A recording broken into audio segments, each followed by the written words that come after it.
S1 saya itu ada 2 dari Case Western Reserve University di Cleveland, Ohio, di kimia teknik dan di polymer science. Yeah. Kemudian saya ambil S2 di Stevens Institute of Technology di New Jersey, itu untuk kimia teknik. Yeah. Kemudian saya coba ambil S3 di Polytechnic Institute of New York untuk kimia teknik, tapi saya gagal. Oke.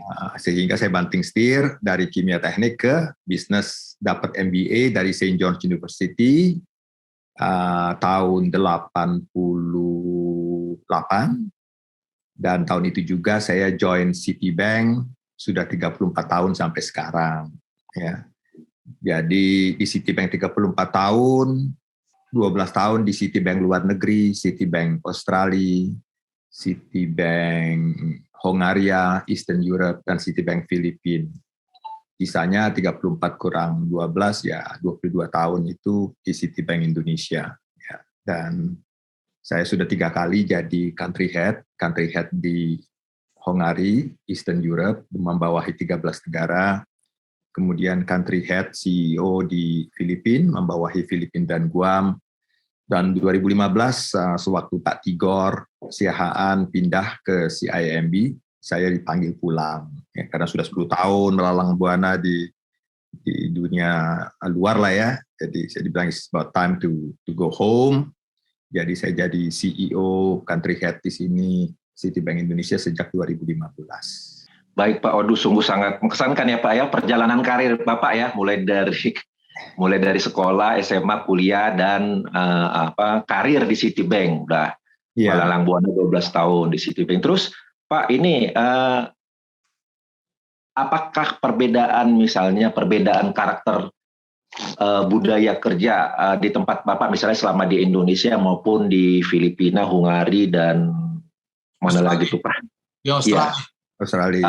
Perbedaannya karakter disiplinnya apakah sama atau mungkin di sini perlu gimana gitu Pak? Ya, saya bisa komen ini karena Citibank itu Citi adalah a global bank ya. Jadi dia ada di 95 negara ya. Sehingga saya bisa kerja di Citibank Australia, Citibank Hongari, Citibank Filipina. Jadi yang benang merahnya ya culture Citi-nya dulu ya. Oke. Setiap company itu mempunyai culture-nya Citi tidak sama dengan culture-nya HSBC, tidak sama dengan culture-nya Standard Chartered, tidak sama dengan culture-nya Pertamina, tidak sama dengan culture-nya Astra atau PLN. Jadi tiap company itu mempunyai culture sendiri, di mana ya culture daripada Citi itu is a very global organization. We are taught about leadership, that we high sense of ownership. Very focused on clients and very focused on teamwork. Dan itu mau kerja di Citibank Australia atau kerja di Citibank Indonesia, Filipina ataupun Hongaria itu sama saja ya karena namanya company-nya sama ya. Tapi itu kan culture daripada global company-nya. Tapi tentu culture daripada orang di Australia. Teman-teman saya Citibankers di Australia tidak sama dengan di Eastern Europe, tidak sama dengan di Indonesia karena ada faktor-faktor lokal gitu ya. Betul. Jadi itu saya rasa jadi antara global company culture dan juga local culture di mana company itu berada ya itulah yang men-shape the way the company operates. Jadi umpamanya pastilah global company kayak Unilever, ya, European company itu ya Citibank Jakarta. Unilever Indonesia itu agak lain gitu ya. Tapi culture-nya culture Unilever, demikian juga dengan Coca-Cola, demikian juga dengan Hyundai, Samsung ya. Jadi ya tiap company itu mempunyai culture sendiri, tetapi culture itu akan sedikit di-adjust dengan local culture di mana company itu beroperasi. Jadi kesimpulannya adalah memang berbeda culture, cuman karena corporate culture Citibank, jadi orang otomatis bukan dipaksa ya di-enforce untuk supaya sesuai dengan mungkin Playbook. ada masing-masing target ya di tiap negara gitu ya Pak ya. Nah, jadi istilahnya playbook atau pakemnya udah global lah gitu ya. Oke. Bahasanya udah sama. Kalau saya umpamanya ada conference, global conference di kita setiap tahun kan country head ngumpul ya di New York, 95 country head. Jadi kalau kita kumpul di New York ya bahasanya sama. Umpamanya saya ketemu dengan rekan saya country head atau CEO-nya Citibank Brazil atau Citibank Kanada atau Citibank Dubai ya kan, atau City London atau City Denmark umpamanya, ya sama saja gitu ya.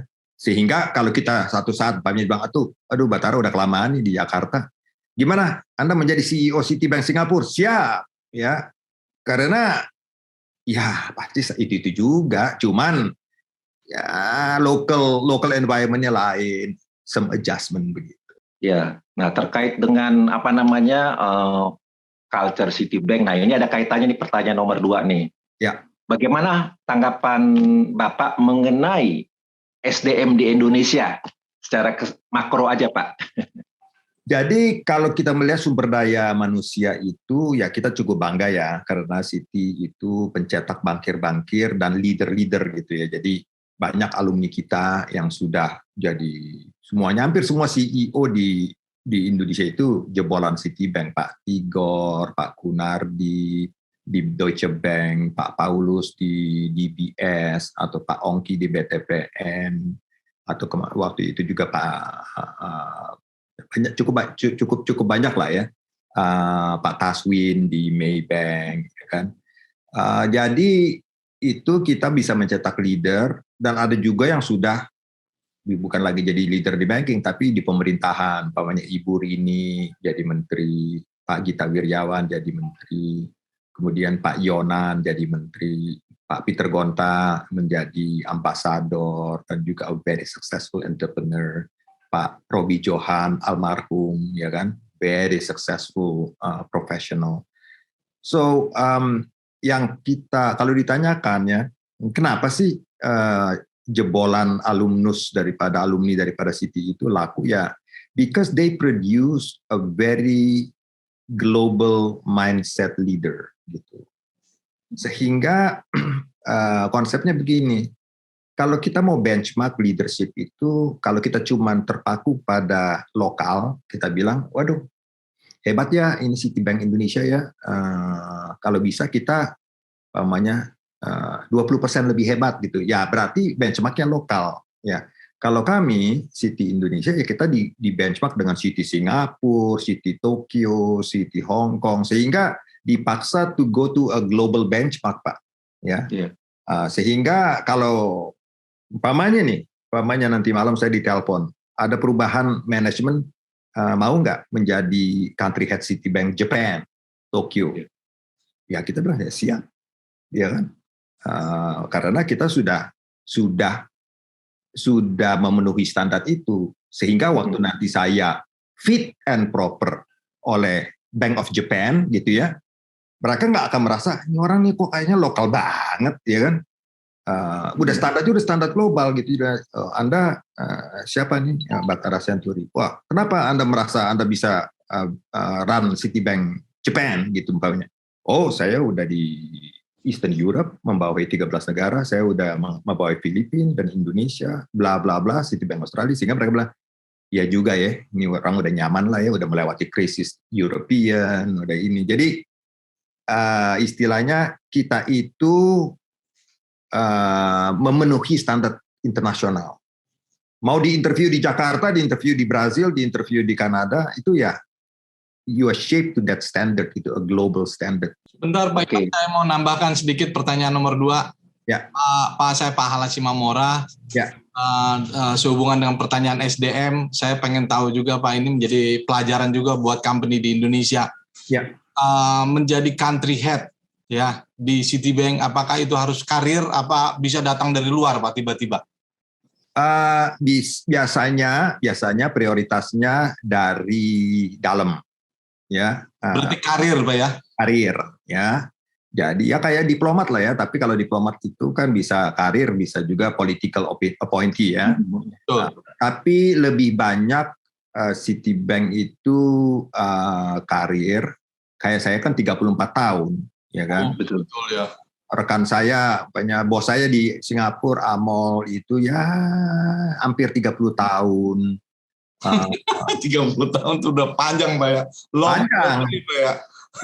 Jadi istilahnya nggak ada yang mengejutkan kita lagi gitu, Pak. Krisis ini ya. Paling sama nih kayak Latin American crisis, ya kan.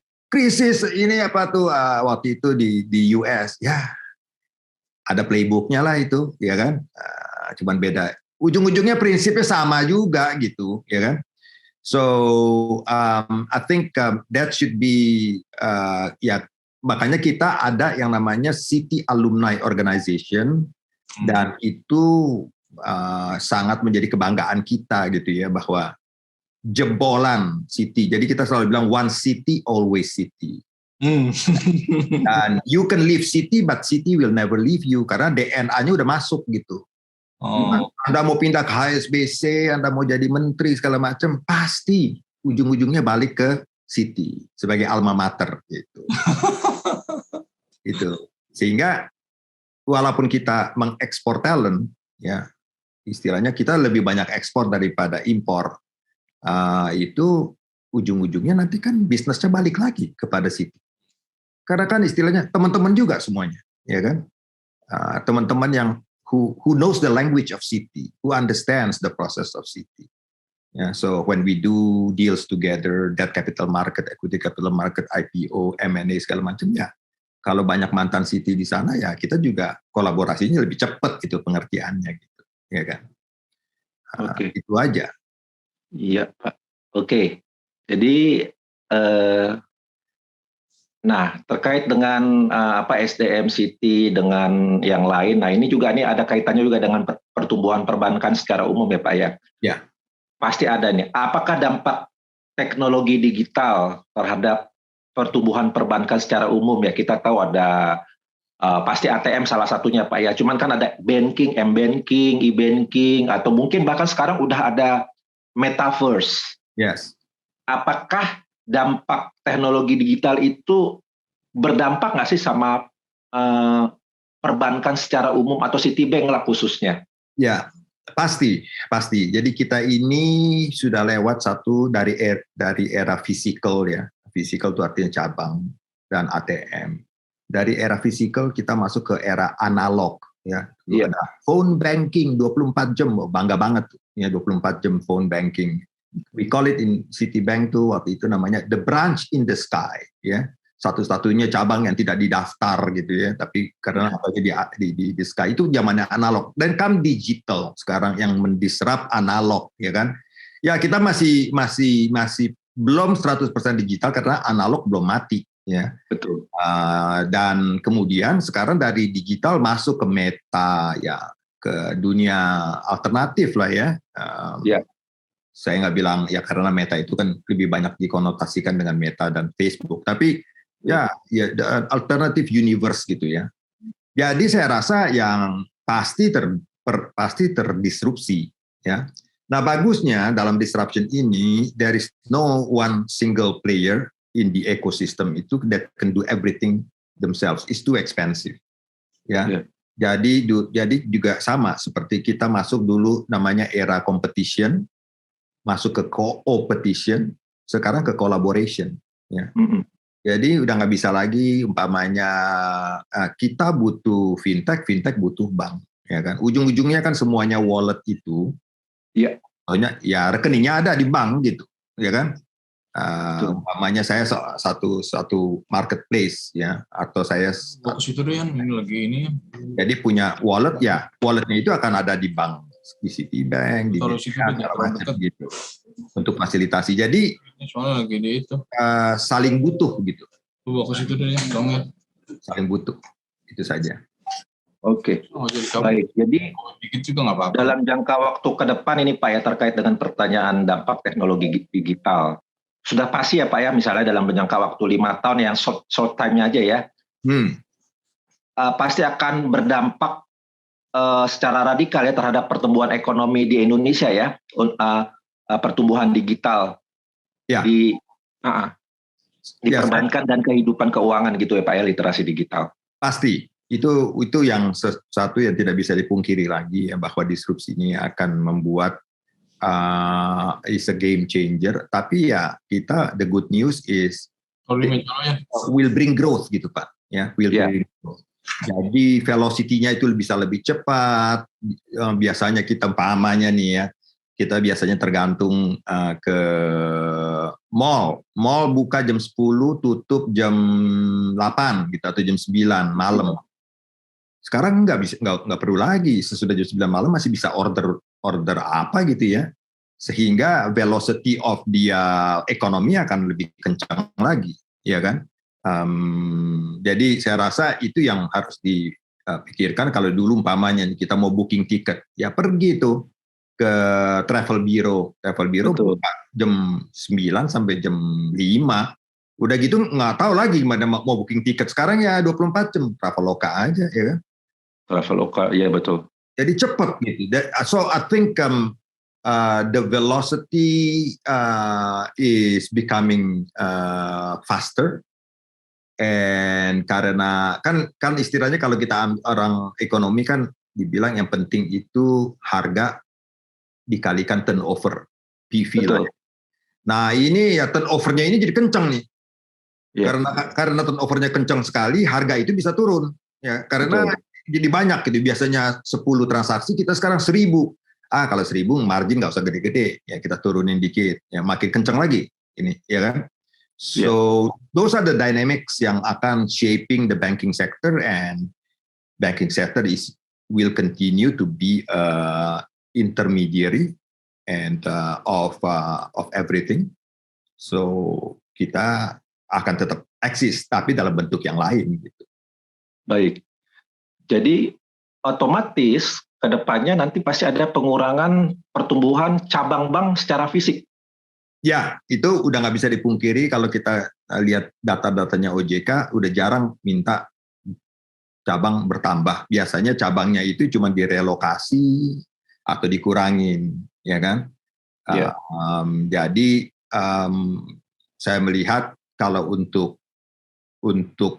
physical distribution ini, saya nggak bilang itu akan hilang ya. Karena ujung-ujungnya kita manusia juga pengen ketemu orang ya. Jadi kalau saya melihat pamannya nih, kenapa sih tetap ada Apple Store dan menyenangkan juga ya pergi ke Apple Store ya.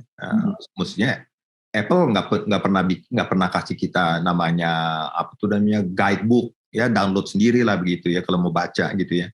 Tapi ya saya rasa ada minimum lah. Ya kita bisa beli baju tapi lebih enak juga kalau pegang-pegang bajunya ya di mall ya kan. Bisa pakai, ya kan?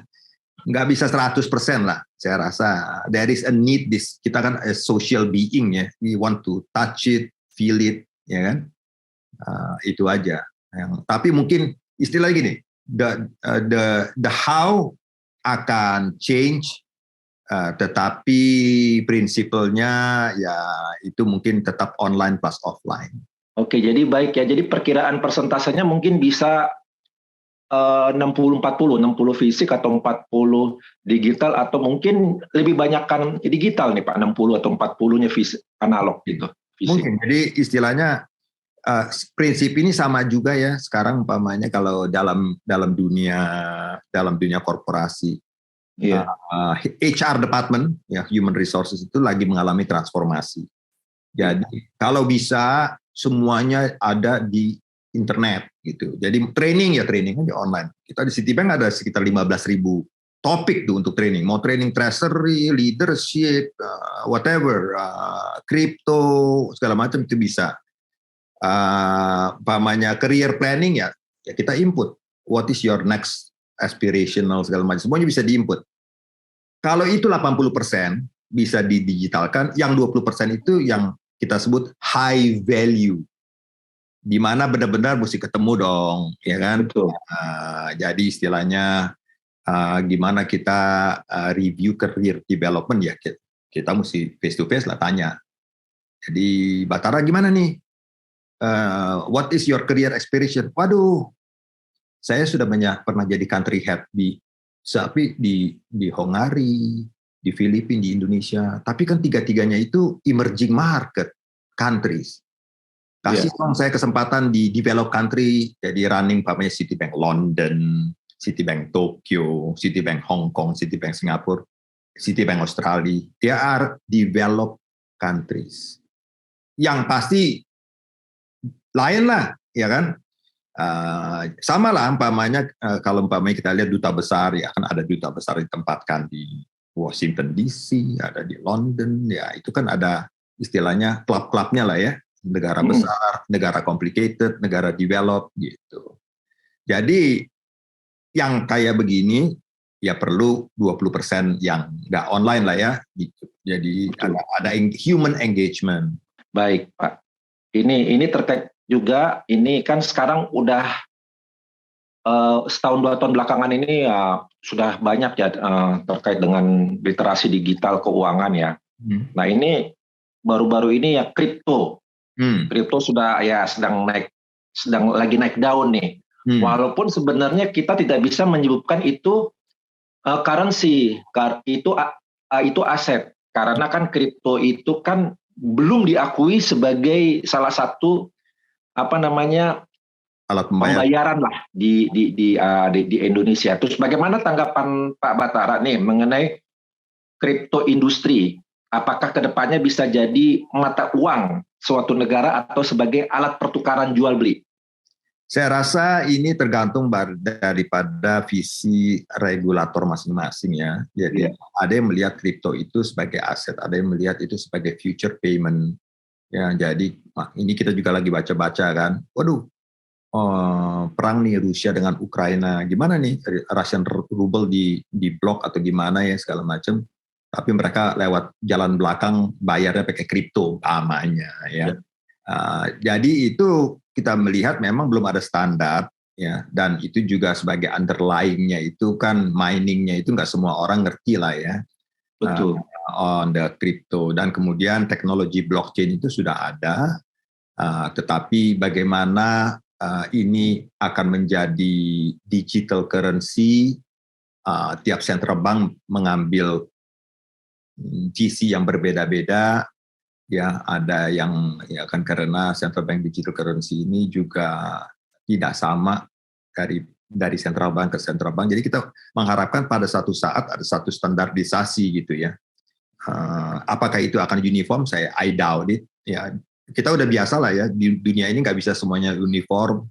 Ya ada yang Android, ada yang Apple, ada Betamax, ada VHS. Ya, jadi ada yang setirnya di sebelah kanan, apalagi setirnya sebelah kiri, ya kan? Maksudnya kesian manufacturing mobilnya Pak ya. Nah, mereka mesti punya, aduh ini mana nih? Oh ini untuk pabrik yang setir di sebelah kanan, yang ini yang setir sebelah kiri, yang ini kita impor kepada negara-negara yang nyetir sebelah kiri, yang ini kita impor ke negara-negara yang nyetir sebelah kanan. Kadang-kadang kan kita suka mikir gitu ya. Kenapa sih nggak standar aja semuanya sebelah kiri kanan ya kan? Ya gampang teorinya. Umpamanya saya tanya sekarang, kenapa Singapura di sebelah baratnya Jakarta tapi 1 jam lebih cepat daripada Jakarta? Mestinya makin ke timur makin cepat. Betul.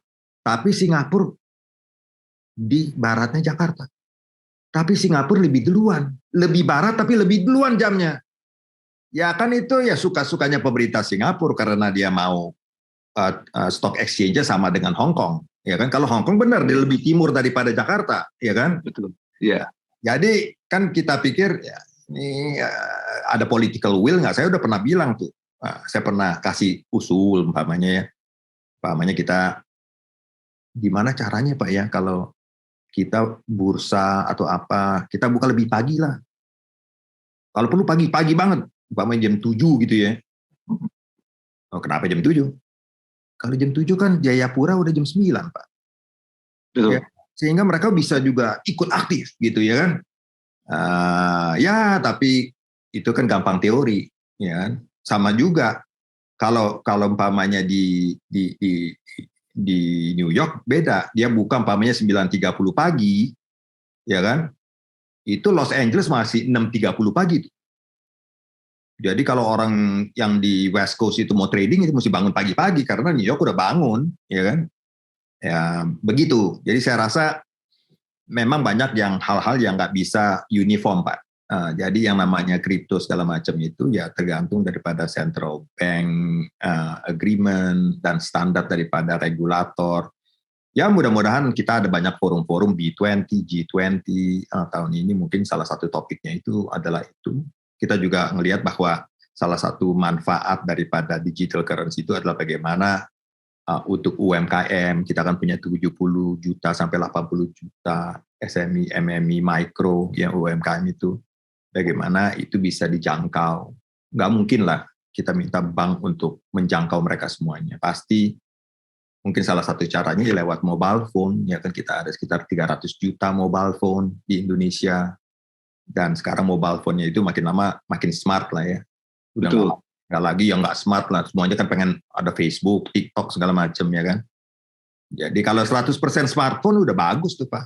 Ya tinggal kita ya trading atau saling membayar lewat handphone aja, ya kan. Tinggal diberesin urusan KYC-nya gitu. Gimana caranya tidak jadi fraud, ya kan, atau account palsu, ya kan. Nah, itu aja saya rasa disrupsi ini tidak bisa lagi dilawan, ya disrupsinya harus di embrace saja gitu. Ini ada kaitannya lagi nih Pak. Jadi tahun 98 sampai 2000 itu kan pernah ada industri internet akan tetap jalan terus walaupun naik turun ya, seperti naik turunnya emas. Nah, pernah di Indonesia bukan di Indonesia, di dunia ya, kejayaan internet bubble.com, internetcom.com. Jadi perusahaan internet itu bernilai ekuitas tinggi. Mungkin dikerek, mungkin seperti istilahnya kayak Elon Musk bicara, oke, ini naik, itu naik semua. Apakah ada kemungkinan nggak sih tren kripto, industri kripto aset ini bernasib sama seperti era internet.com, bubble.com itu tahun 98-2000? Saya rasa mungkin aja, ya mungkin aja. Saya lihat, tapi sekarang udah nggak gampang karena the education daripada market itu cukup baik ya. Jadi kalau umpamanya underlying daripada perusahaan itu ujung-ujungnya tidak bagus, umpamanya harga stoknya pasti akan correcting. Ya. Betul. Dan prinsipnya semuanya sama sebetulnya. Umpamanya burn rate itu ya berapa yang dia burn gitu ya, uang. Jadi istilahnya sebetulnya kalau itu kayak biaya operasi lah ya. Nah, kalau bank itu kan mempunyai sumber dana dari deposito. Kalau yang namanya fintech dan lain-lain itu ya sumber dananya atau dari professional investor lah. Ya. Professional investor umpamanya masukin 1 triliun, tapi perusahaan belum profitable sehingga dia burn umpamanya 100 miliar sebulan. Berarti yang dimasukin 1 triliun itu sebetulnya cuma cukup untuk 10 bulan gitu, ya kan? Yeah. Nah, dan next they have to invest lagi. Jadi istilahnya prinsip akuntansinya sama aja lah ya. Berapa cash on hand, berapa burn rate, ya kan? Dan cash on hand itu apa? Ya kapital sebetulnya, ya kan? Cuma namanya diganti-ganti aja gitu. Tapi prinsip bahwa fundamental itu tidak bisa namanya juga prinsip ya, it's a very timeless. So company must be profitable, company mesti punya EBITDA margin yang bagus, company mesti punya positive cash flow, ya kan? Kalau nggak punya positive cash flow ya mesti diinjek kapital gitu. Prinsipnya sama kok Pak, ya kan? Okay. Jadi kita melihat kalau semuanya fundamental itu, I'm a great believer in fundamental. Walaupun selalu ada market sentiment, tapi it is a combination of both. Dan sekarang ya sentimen yang mesti lebih emosional itu akan tetap terkoreksi oleh technical analysis dan juga rational expectation. Saya bertanya lagi mengenai Citibank itu kan hampir sama kayak Bank Mandiri, lebih ke korporasi ya Pak ya. Apakah Citibank juga, apalagi sekarang kan orang di Indonesia nih Pak ya, lokal, semuanya potensi lokal, ini lokal, kembangkan perusahaan kecil yang membuat produk lokal gitu. Apakah peran Citibank untuk membesarkan UMKM untuk memasarkan produk lokal untuk pasar domestik? Ya, jadi ada yang visi misi banknya itu untuk UMKM itu visi direct, ya, Bank Rakyat Indonesia. Ya, direct memang itu misinya adalah untuk ini. Ada yang visi misinya itu karena target market adalah indirect. Maksudnya gimana nih indirect nih umpamanya? Ya, the strength of a global bank adalah is global network. Jadi gimana klien-klien global kami ini bisa investasi di Indonesia atau berinvestasi lebih lagi di Indonesia. Jadi contohnya umpamanya Samsung adalah kliennya Citibank Korea. Kemudian Huawei adalah klien daripada Citibank China. Kemudian kita lihat dari Unilever adalah klien daripada Citibank Netherlands. Pepsi Cola dan Coca-Cola adalah klien daripada Citibank US. Gimana klien-klien yang global ini masuk ke Indonesia? Kalau udah masuk, gimana mereka makin gede?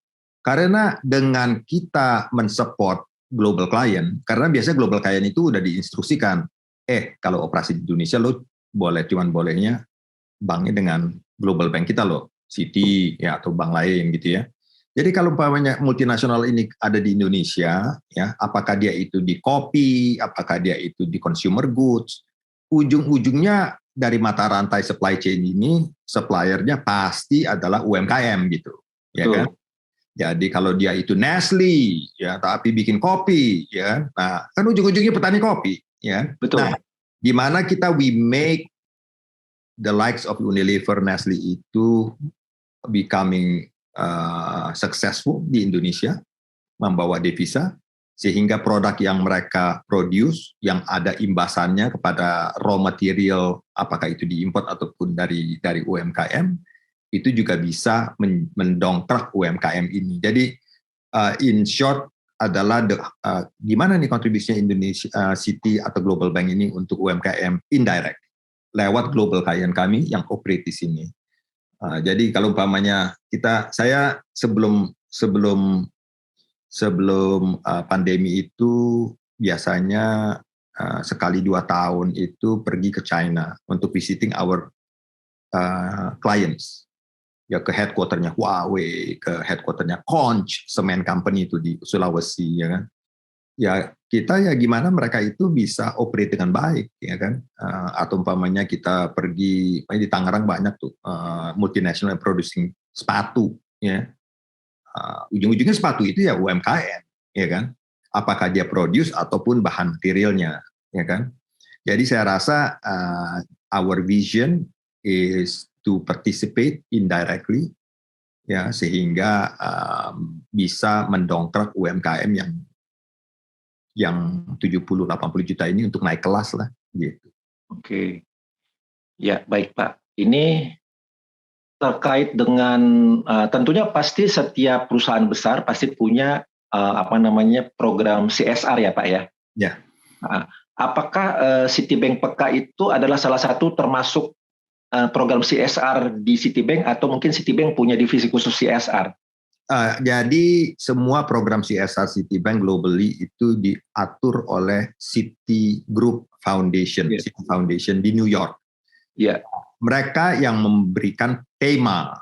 Temanya kita CSR di bidang apa gitu. Nah, tema daripada Citi biasanya sekarang adalah ESG, ya, jadi environmental, sustainability, governance, dan juga tentang youth, apakah youth empowerment, ya kan?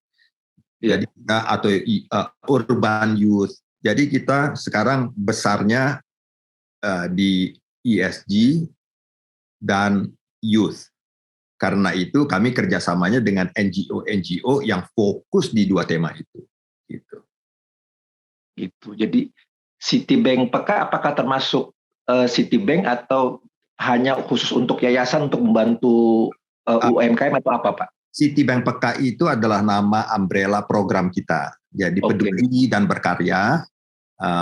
Jadi itu semua program Citi Foundation itu dimasukkan dalam program Citibank PK, gitu, peduli dan berkarya, gitu.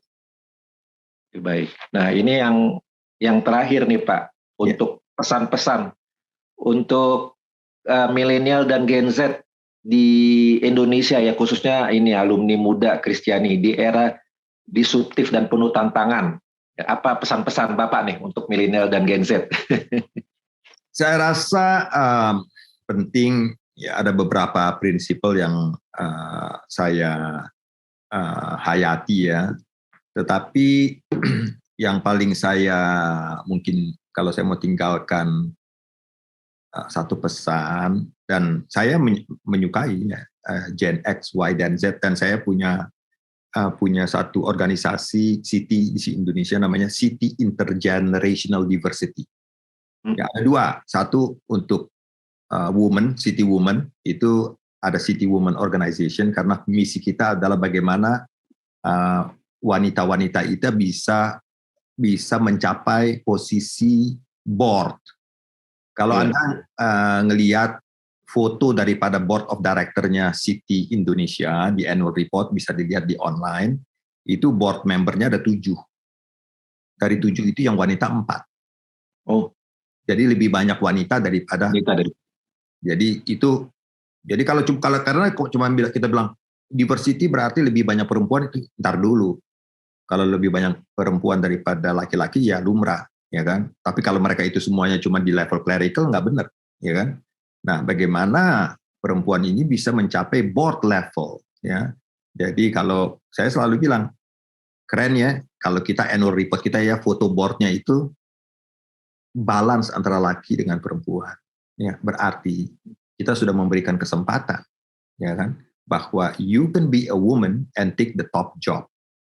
Our CEO now is Jane Fraser, the first woman to become CEO of a Wall Street bank. Nggak pernah ada yang lain. Ya. Jadi glass ceiling itu sudah dipecahkan tahun lalu, sewaktu Jane di-appoint jadi the first woman to be the CEO of a global Wall Street bank. Jadi City Indonesia, BOD-nya 7, 4 wanita. Ya, jadi lebih sedikit prianya nih, malahan kebalik nih ya kan. Tapi diversity yang kedua tadi intergenerational diversity. Jadi kita punya klub yang namanya Intergenerational Diversity, is a global organization. Gimana Gen X bisa kerjasama dengan Gen Y, bisa kerjasama dengan Gen Z.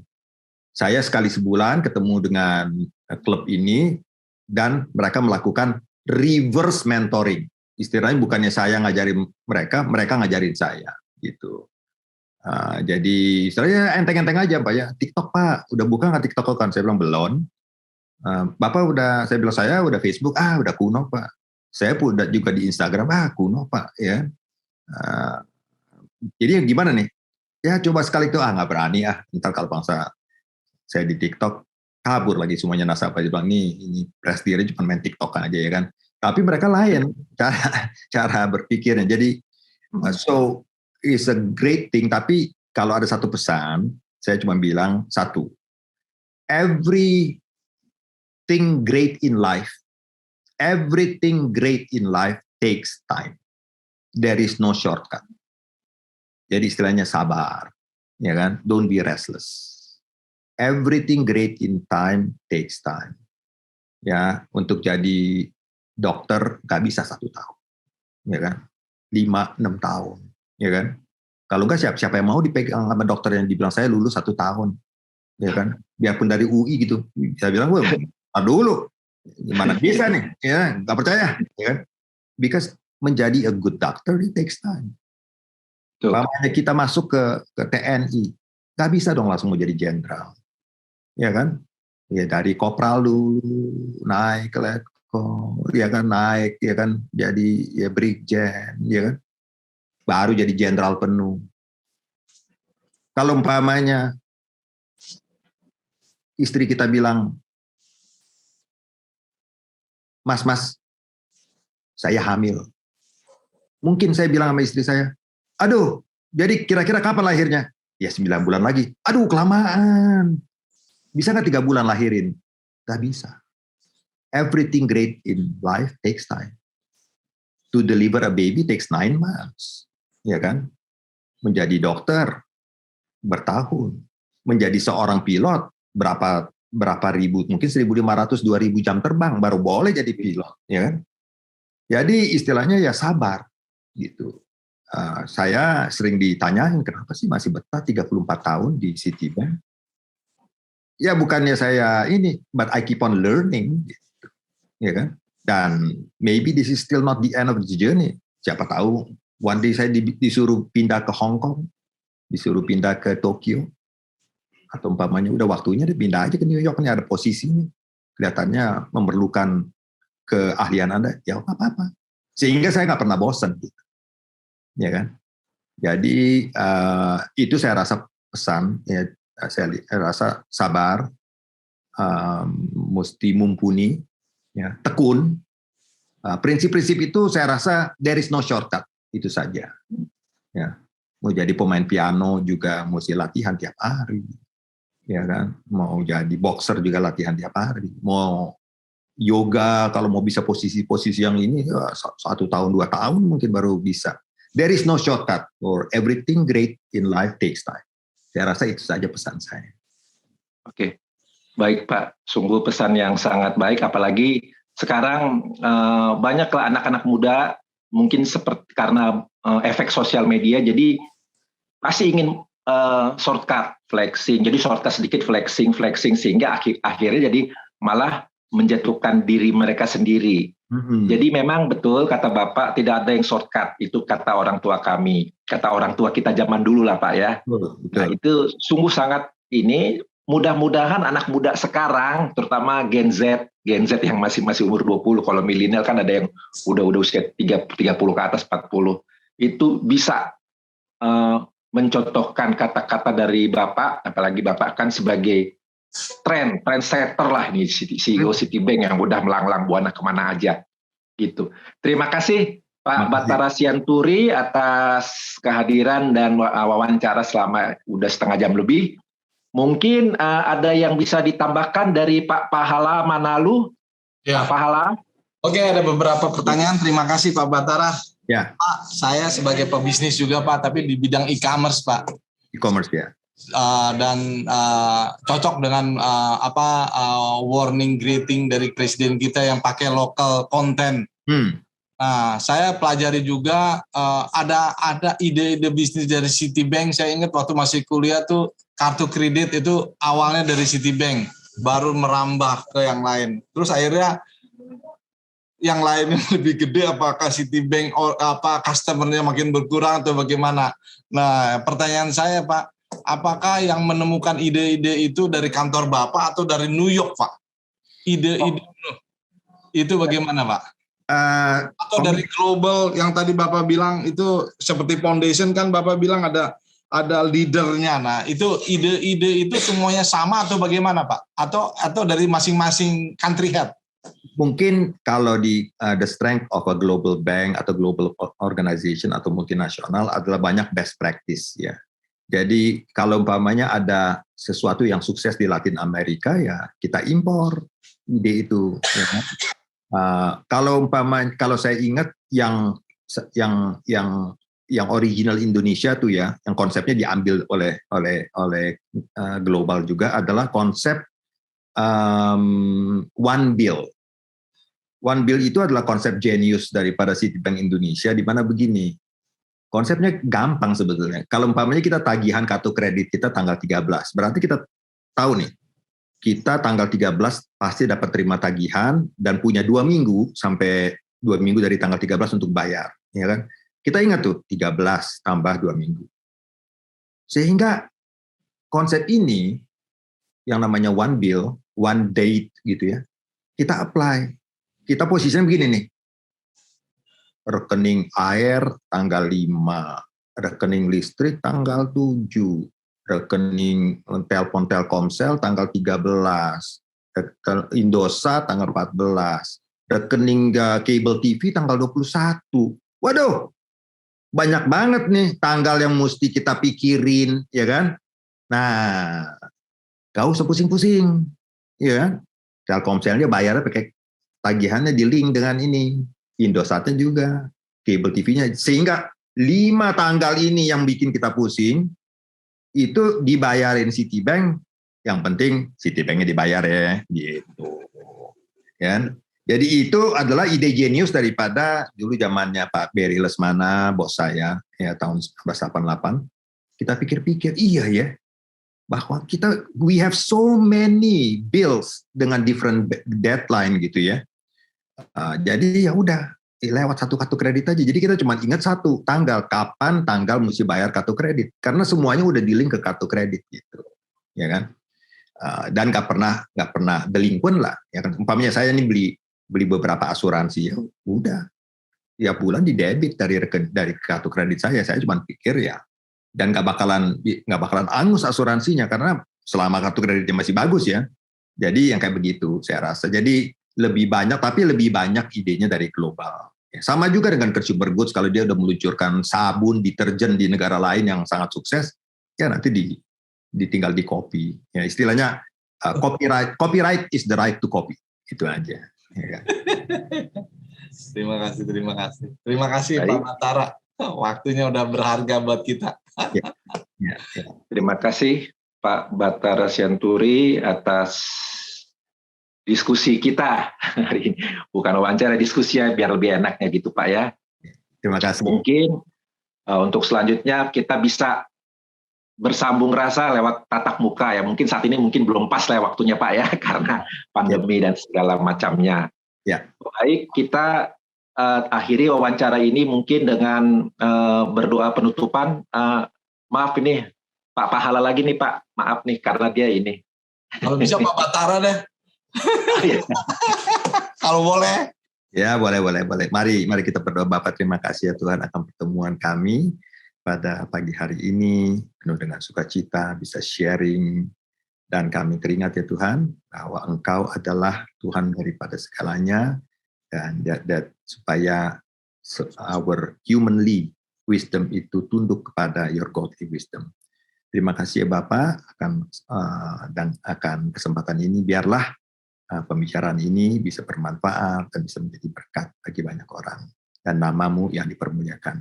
Dalam nama anak Yesus Kristus kami berdoa mengucap syukur. Haleluya. Amin. Amin. Terima kasih Pak Batara Sianturi atas kunjungan dan online. Terima kasih banyak. Ya. Selamat pagi. Baik, Pak Batara. Terima kasih.